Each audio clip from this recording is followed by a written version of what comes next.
You got to laugh to keep from crying when you move into the land of stop and frisk, which the Bloomberg administration is out defending in force. If only they cared as much about my rights. Yesterday, New York City Police Commissioner Ray Kelly told David Gregory this. Preventive aspect to this, and people say innocent. That's not the appropriate word. Wait, now I'm confused. If someone's not breaking the law, then how are they not innocent? Perhaps there's a gray area if you're black or brown? And that preventive aspect we heard about in the stop and frisk trial, when New York State Senator Eric Adams, who was an officer for 22 years, testified that during a meeting with the commissioner, Kelly said he wanted to instill fear in them, meaning black and brown men, that every time they left home, they could be targeted by police.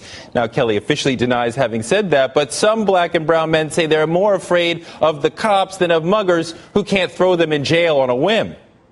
The stark reality is that violence is happening disproportionately in minority communities, and that, unfortunately, is in big cities throughout America. We have record low numbers of murders in New York City, record low numbers of shootings. We're doing something right to save lives. Those lives saved are largely the lives of young men of color. Wow. So much to unpack there. He's saying lots of crimes are committed in black and brown neighborhoods, so it's okay to treat everyone in those neighborhoods like criminals. That is a justification for racial profiling, which Mayor Bloomberg says in his Washington Post editorial today he has zero tolerance for. In 2004, I signed a law banning racial profiling. Police Commissioner Ray Kelly and I have zero tolerance for it. No, you don't, sir. Police officers have told me that stop and frisk involves racial profiling. The trial gave us stories of white people doing suspicious things and officers being discouraged from stopping them. Do you see how policing blacks via the presumption of guilt and policing whites via the presumption of innocence becomes a self-reinforcing mechanism?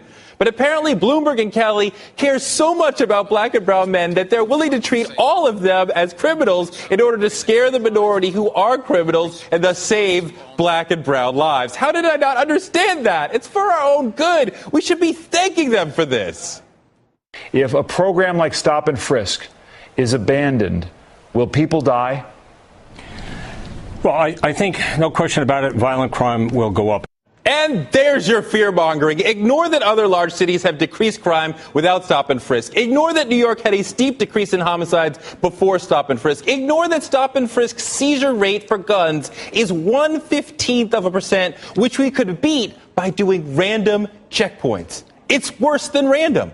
Bloomberg concludes his Washington Post editorial saying every American has a right to walk down the street without being targeted by the police because of his race or her race or ethnicity. At the same time, every American has a right to walk down the street without getting mugged or killed.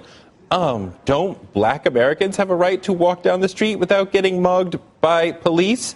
Mr. Mayor, aren't we citizens too?